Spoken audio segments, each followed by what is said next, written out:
Hey everyone, this tutorial covers an example desktop assessment process in Vermont using the Streamwise Atlas and the Streamwise Survey 123 app.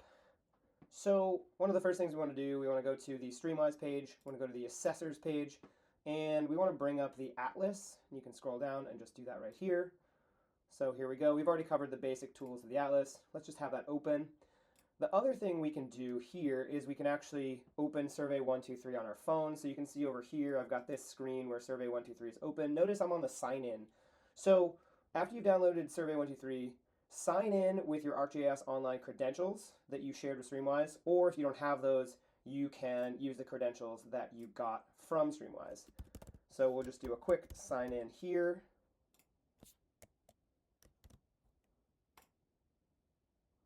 And now I'm in My Survey 123, and this may be the case for you. You may not have any surveys on your device. So let's go to Download Surveys. We do have an option to search for those, and when you search for Streamwise Field Assessment, that'll pop up because it's shared with you. But I've already searched for it. It's one of the ones in my organization, so now I've got that survey downloaded on the phone, which I need. Go back here, and then I can open up that survey, and then we can start collecting data using this by just hitting that Collect button. So now that we've got the app downloaded and we hit collect, we're in this first screen here. We've got the Atlas open over here, so we're going to use an example property in Waterbury. So we're going to go to that location using the search function. So that brings us to this location right there. Let's close that, close that. Let's turn on the Vermont layer just so we can see the parcel boundaries. Close that, Atlas layers. And then let's go back over here and do the same thing on our app. So click that, and we can search for 5 Healy Courts in Waterbury, Vermont. And that pops up right there. Let's just check it and make sure that this is what we want. So we'll just bring up this imagery hybrid. That'll give us satellite imagery and names. And let's zoom in a little bit just to make sure that everything matches up. And that's matching what I'm seeing here. So hit the check mark to confirm that location. Okay. And then we can start the desktop assessment. So we can hit this to be assessed because we're still assessing it. Remember, for our basin, we can go over here, we can click, we've got the Winooski Basin right there that's popped up, but if we click this, we'll get parcel data, but then we'll also get the basin data. So we can close that, choose Winooski. This happens to be on the Winooski River, so we could just type that in, type in whatever your river stream name is. And then new for this year, we've actually added a buffer reference width, so that's this green marker here that's buffered on the edges of streams and rivers. And that's 50 feet, and so we can actually zoom in on this a little bit just to see that a little closer if we want to. And it actually looks like our buffer width here, at least with this reference layer, is about 50 feet. Remember, if we want to measure something, we click this measure tool, click that, and we can just start measuring. It'll give it to us in meters at first, switch it over, and yeah, we're about 50 feet. And that actually looks pretty uniform across the whole thing. So we're going to enter 50 over here in the app. Remember, for canopy cover, we can use this buffer reference layer again. 70% is the ideal. It's looking like right now, we can turn this layer off if we want to. This is under regional and national data. But if we turn that off, canopy cover is probably somewhere in the 80 to 90% range. So let's just enter that estimate right there for right now. Okay, remember as we clicked before, we actually got parcel information when we clicked that. And the first thing that pops up is the total size at 1.9 acres right there. So we can go back over to parcel size in our app. And we can say that, yes, it's larger than 1 acre. Close that up. This is another nice thing for the buffer reference layer. Structures within 50 feet or 15 meters. There's nothing in this green zone, so we can click no. And then we can measure that total buffer area. Remember, we used to have to do kind of some gymnastics to figure out where the 50-foot mark is. But now if we just go like this, we can just trace, and we'll just do a quick trace. Remember, this map does have a little bit of a weird bug where if you get too close to the edge, it stops measuring. Super annoying, not sure how to fix it. But that's about what we want. It gives this to us in metric. Let's convert that real quick to acres, 0.47 acres. So that's our total buffer area, so 0.47 acres. Let's see, is there any impervious cover? I don't see any right off the bat. Again, we can turn that layer off if we want to, but there's nothing in there, so we're just gonna enter a big 0 in there. Developed pervious within the buffer. That's pretty hard to tell from this. There's probably some lawn under that canopy. We could give it an estimate. We could do that in the field. But for right now, I'm going to enter 0. Remember, this buffer development percentage auto-calculates and answers this to no. So the development is less than 10% of the buffer area. And now we can start getting into some of the site-specific data.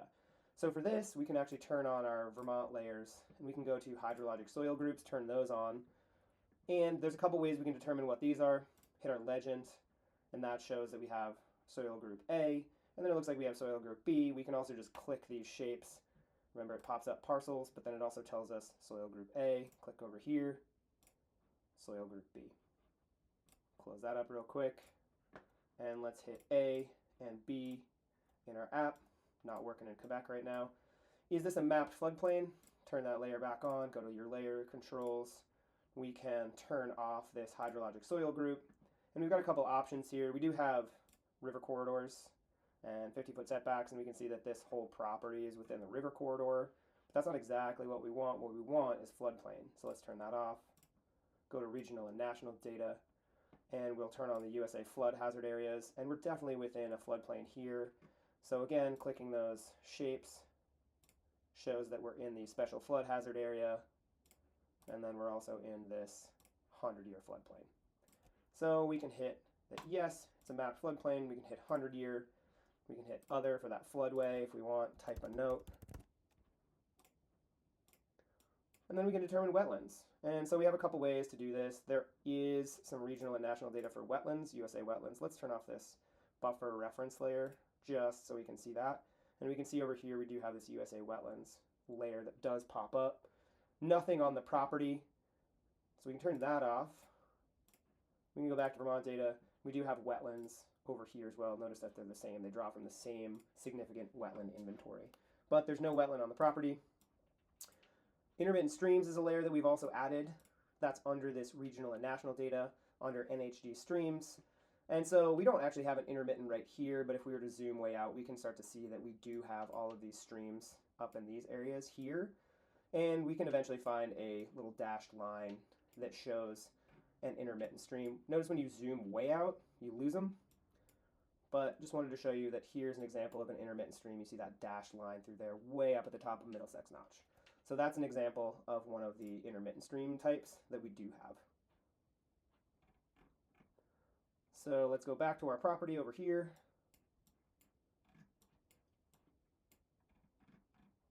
Five Healy Court. And there we are again. No intermittent stream or river, nothing like that. Polluted or impaired waters. Remember, in Vermont, we do have that priority streams layer, so the Vermont priority river or stream. Probably turn off this regional and national data to be able to see that. But we don't actually see anything under that priority stream or river here. We can turn off parcels if we need to, just to make sure. But there's no blue line that's showing up there, so we'll hit no. And let's just, for the sake of it, turn off that parcel. And we can actually go to a priority river or stream. And that's out here on Little River. And if we click that line, that actually shows us the name of it and then why it's a priority river stream. So in this case, it's an artificial flow regime. It's a dam-controlled stream. So that's an example of how you can get more data on priority river or stream. But for this particular property, we're not really looking at anything like that at the moment. So we'll hit no. Remember from our basic tools that if we wanted to make a map of this particular property, we could say turn on some layers that we want to see, and then we'll just hit this map button here and we hit print.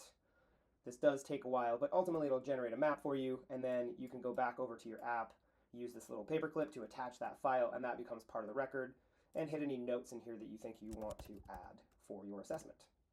And that covers the first portion of the desktop assessment in Vermont. Okay, now that we've finished the desktop assessment, we can actually move into this background information group. So we can just scroll down underneath that, and we can see that we've got background information for all these organizations. So we can choose our evaluator organization. So in this case, we'll pretend that we're Friends of the Winooski River. The date auto-populates. We can enter the owner's name. Address you can enter here if you want to, 5 Healy Court, etc., etc. That'll actually auto-populate as well from the geocoding service, so we can just select it. Mailing address you can enter there. Phone number is also enterable. Email, property ownership, owned versus rented. We can say it's year-round. We can round to the nearest number of years. And then these two questions are required. Permission to use information in outreach materials. We do have a yes there or a no. Same with photo release. There's no signature, but we do like to collect this just so we know that we can use those photos.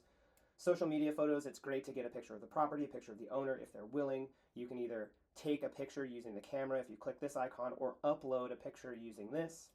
And then you can enter information such as what do you value in your riparian area, what motivated you to participate, etc. Interested neighbors is a great way that we can find out if people are interested and who to contact. And then this is somewhat counterintuitive, but when you want to save this for later, say you're done with your desktop assessment and the background information, you hit the X. That doesn't kill your record. You can just save it in drafts. You can also continue it, or if you started this by mistake or you don't need this work, you can close it and lose the changes. But we'll go save in drafts. And now in addition to the collect button, we have a drafts button. So we can click that drafts. Now we've got the owner name and the organization name to identify that record. And then if we want to, we can just click the name, brings us back into the record, and we can alter it in whatever way we need to. And again, if we want to save those changes, just remember, hit that X, save in drafts. So we'll open this back up real quick just because the next time we use Survey 123, we're going to hit this arrow. This gets us into the field assessment. There's a lot of questions in here, which we'll go over in our field assessment training. And then we'll also have this award status page. But if we wanted to save the record after we've answered all the required questions, we'd hit this check mark, and that saves it for sending to the online Survey 123 database. But for now, we're just going to hit this X again, hit save in drafts, and that goes back to your drafts. If we want to see the entire survey, so we could start a new survey, that's where you do this. Just keep in mind that this draft only lives on the device that you started on. So if you started on your phone, that's where it lives. If you started it on the shared organization iPad, that's where it lives. It does not cross devices. So that's really the basics of starting a Survey 123 and using the desktop assessment process for StreamWise. So thanks for watching, and we will cover New York in our next tutorial.